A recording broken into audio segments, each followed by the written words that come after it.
সামনেই পয়লা বৈশাখ, আর পয়লা বৈশাখ মানে বিভিন্ন ধরনের বাঙালি ভুরিভোজ। আর এই ভুরিভোজের যদি প্রথম পাতে থাকে ঝুড়ি ঝুড়ি আলু ভাজা, তাহলে তো কোনো কথাই হবে না। ছোট থেকে বড় আমরা সকলে এই ঝুড়ি আলু ভাজা খেতে খুবই পছন্দ করি। আজকের আমি আপনাদের সামনে নিয়ে এসেছি কীভাবে খুব সহজে ইজিলি বাড়িতে এই ঝুড়ি ভাজা তৈরি করবেন, তাও খুবই অল্প সময়। বাই দ্য ওয়ে, আমি মৌ, আপনাদের সকলকে আমার চ্যানেলে স্বাগত। এইভাবে ঝুড়ি ভাজা তৈরি করলে একদম পারফেক্টলি ক্রিপসি হবে আর টেস্টও হবে দুর্দান্ত। এই ঝুড়ি আলু ভাজা বা আলুর চিপস বানানোর জন্য আমি প্রথমে আলুর খোসা ছাড়িয়ে নিয়ে আলুগুলোকে জলে রেখে দিয়েছি। দেখুন, আলুর খোসাটাকে আমি খুব ভালোভাবে ছাড়িয়ে নিয়েছি। এবার আমি একটা প্লেট নিয়ে নিচ্ছি বা থালা নিয়ে নিচ্ছি, আর নিয়ে নিচ্ছি গ্রেটারটাকে আমি রেখে দিচ্ছি। দিয়ে গ্রেটার যে মোটা অংশ সেটা দিয়ে আলুটাকে ভালোভাবে গ্রেট করে নেবো। জল থেকে আলুটাকে নিয়েছি। আলুটা গ্রেট করার সময় মনে রাখতে হবে সবসময় একই দিকে ডাইরেকশানে আলুটাকে গ্রেট করতে হবে। ওপর নিচ করা যাবে না, একেবারে নিচ থেকে টেনে ওপর থেকে টেনে নিচে যেতে হবে, এবং আবার হাতটাকে তুলে নিয়ে ওপর থেকে নিচে যেতে হবে, না হলে আলুর যে চিপসগুলো সেগুলো কেটে যাবে। দেখুন, ঠিক এইভাবে আমি যে প্রসেসে করছি ঠিক এইভাবে সমস্ত আলুগুলোকে গ্রেট করে নিতে হবে। দেখুন, এইভাবে আমি সমস্ত আলুগুলোকে গ্রেট করে নিচ্ছি। এইভাবে আলুগুলোকে গ্রেট করলে একদমই কেটে যাবে না। আমি হাতে তুলে দেখাচ্ছি। দেখুন আলুটা কত সুন্দর গ্রেট করা হয়ে গিয়েছে। এই প্রসেসে আমি সমস্ত আলুটাকে গ্রেট করে নেব, এবং আলুটা গ্রেট করা হয়ে গেলেই কিছুটা পরিমাণে গ্রেট করব, সঙ্গে সঙ্গে আলুগুলোকে আমি জলে রেখে দেবো, না হলে আলুগুলো লাল বা কালো হয়ে যেতে পারে। দেখুন, আমি কিছুটা পরিমাণে আলু গ্রেট করে নিচ্ছি, নিয়েই সঙ্গে সঙ্গে সেটাকে জলে দিয়ে দিচ্ছি। এই প্রসেসে আমি সমস্ত আলুটাকে গ্রেট করে নেব। আমি আপনাদের জন্য স্লোলি দেখাচ্ছি, আপনারা দেখতে থাকুন। ঠিক এইভাবে গ্রেট করব এবং জলে দিতে থাকবো। আপনি যদি আমার চ্যানেলে নতুন হয়ে থাকেন তাহলে আমার চ্যানেলটি সাবস্ক্রাইব করার অনুরোধ রইল, আর পাশে থাকা বেল আইকনটি অবশ্যই প্রেস করে দেবেন, তাহলে আমার ভিডিও সর্বপ্রথম নোটিফিকেশান পেয়ে যাবেন। এই পয়লা বৈশাখ উপলক্ষে বাড়িতে বিভিন্ন অতিথি আসে, বা এমনিতেও বাড়ির ভুরিভোজে যদি মাছের মাথা দিয়ে ডালের সাথে এরকম সুন্দর একটা আলু ভাজা থাকে তাহলে তো কোনো কথাই হবে না। দেখুন, এইভাবে আমি সমস্ত আলুটাকে কেটে নিয়েছি। এবার আলুটাকে খুব ভালোভাবে ঘষে ধুয়ে পরিষ্কার করে নেব, যাতে আলুর যে স্টার্চ সেটা পুরোপুরি বাদ চলে যায়।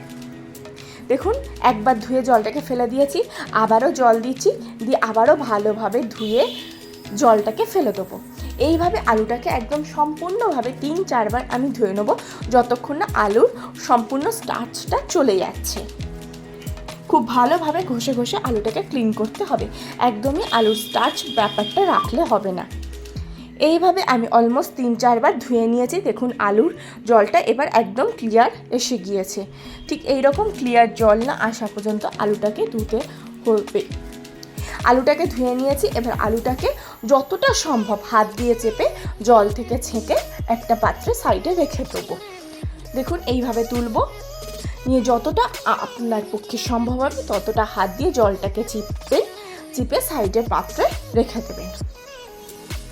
এটি তৈরি হতে খুবই অল্প সময় লাগে।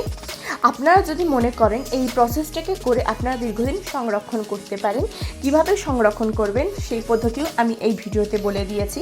আপনারা এইভাবে আলুটাকে রেডি করে রাখতে পারেন, যখন বাড়িতে গেস্ট আসবে বা যখন আপনাদের মনে হবে খাওয়ার ইচ্ছা হবে তখন জাস্ট ভেজে নিলেই তৈরি হয়ে যাবে খুব সুন্দর এই আলুর ঝুড়ি ভাজা। এইভাবে আমি সমস্ত আলুটাকে চেপে পরিষ্কার করে নেব।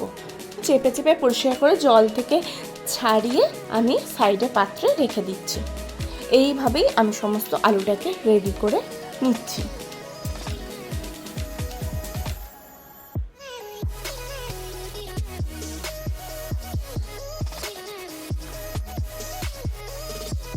এখন এইভাবে আমি সমস্ত আলুটাকে রেডি করে নিয়েছি। এবার একটা তোয়ালে পেতে নিয়েছি, তার ওপরে একদম জল ঝরানো আলুগুলোকে বিছিয়ে দেবো। এই প্রসেসটা অবশ্যই করতে হবে, খুব ভালোভাবে বিছিয়ে দিয়ে আলুটাকে এয়ার ড্রাই করে নিতে হবে। এয়ার ড্রাই করলে আলুতে যে জলটা আছে সেটা হাতে লাগবে না, কিন্তু আলুটা ভিজে ভিজে ফিল হবে।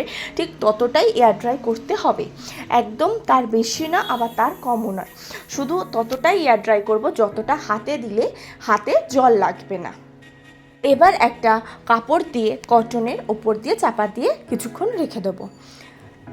কিছুক্ষণ পরে 2-3 মিনিট পরে কাপড়টা সরিয়ে নিচ্ছি। দেখুন আলুটাকে আমি হাতে তুলে দেখাচ্ছি, এটাতে হাত দিলে হাতে জল লাগছে না, কিন্তু ভিজে ভিজে ভাবটা আছে। এই রকমভাবেই আলুটাকে রেডি করতে হবে। ব্যাস, এটা রেডি হয়ে গেছে একদম ভাজার জন্য। কিন্তু আপনারা চাইলে এই প্রসেস পর্যন্ত করে আলুটাকে একটা জিপলক ব্যাগে ভরে ফ্রিজে রেখে দিতে পারেন, ফ্রিজারে। তাহলে আপনারা এটা দীর্ঘদিন এইভাবে রাখতে পারবেন।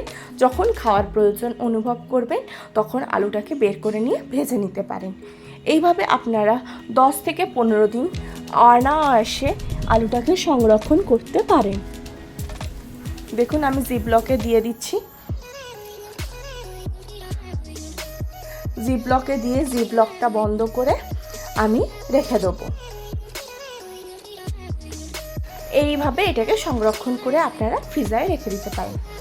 এবার আলু ঝুরি ভাজাটাকে ভাজার জন্য আমি গ্যাসে কড়া নিয়ে নিয়েছি, তাতে আমি দিয়ে দিচ্ছি সাদা তেল।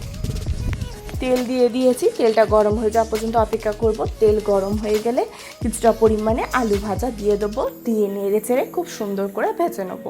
গোল্ডেন ব্রাউন করে ভাজবো, খুব বেশি লাল হবে না, আবার একদম কাঁচাও থাকবে না।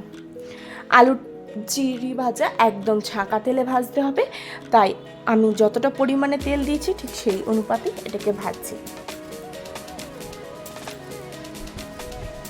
দেখুন এইভাবে এটাকে আলুটাকে কন্টিনিউয়াসলি নাড়াতে থাকতে হবে, না হলে একদিকটা লাল হয়ে যেতে পারে বা পুড়ে যেতে পারে। এইভাবে নেড়ে চেড়ে আমি খুব সুন্দর করে ভেজে নেব। এটা গোল্ডেন ব্রাউন কালার আসতে শুরু করলে এটাকে আমি তেল থেকে তুলে নেব। আলুটাকে তেলে দিয়ে কন্টিনিউয়াসলি আমাদের স্প্যাচুলা বা খুন্তি চালাতে থাকতে হবে। দেখুন আলুটা খুব সুন্দরভাবে গোল্ডেন ব্রাউন কালার হতে শুরু করেছে। এবার এটাকে আমি সাইডে তুলে নেব।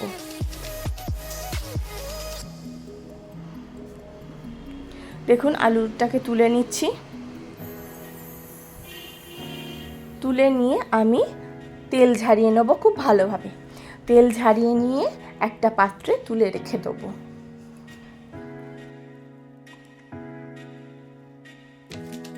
দেখুন এটাকে তেল ঝারিয়ে নিয়েছি, এবার একটা পাত্রে রেখে দেবো। যে পাত্রে রাখবো তাতে ওপর থেকে ন্যাপকিন দিয়ে দেবো। এই প্রসেসে আমি সমস্ত ঝুরি আলু ভাজাগুলোকে রেডি করে নেব।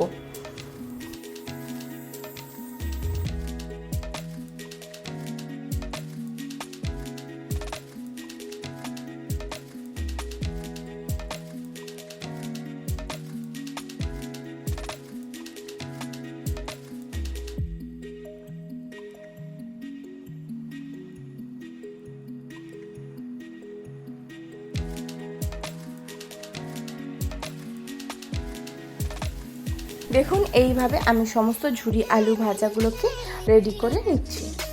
সমস্ত আলুগুলো এই প্রসেসে ভাজা হয়ে গেলে আমি কিছুটা পরিমাণে বাদাম নেব, নিয়ে বাদামটাকেও তেলে হালকা করে ভেজে নেব। বাদামটাকে ভাজা হয়ে যাওয়া পর্যন্ত অপেক্ষা করব। বাদামটা ভাজা হয়ে গেলে বাদামটাকেও সাইডে ওই ঝুরি আলু ভাজার সাথে মিশিয়ে দেবো।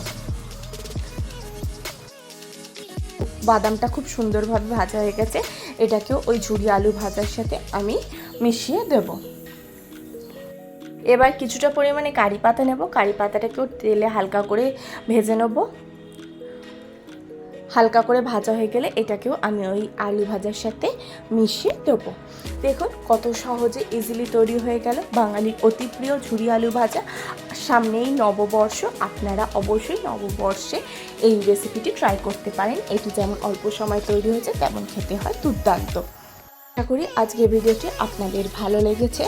যদি ভালো লাগে তাহলে অবশ্যই লাইক করবেন, কমেন্ট করবেন, শেয়ার করবেন, আর আমার চ্যানেলটি অতি অবশ্যই সাবস্ক্রাইব করে নেবেন এরকম নিত্য নতুন রেসিপি সবার আগে পাওয়ার জন্য।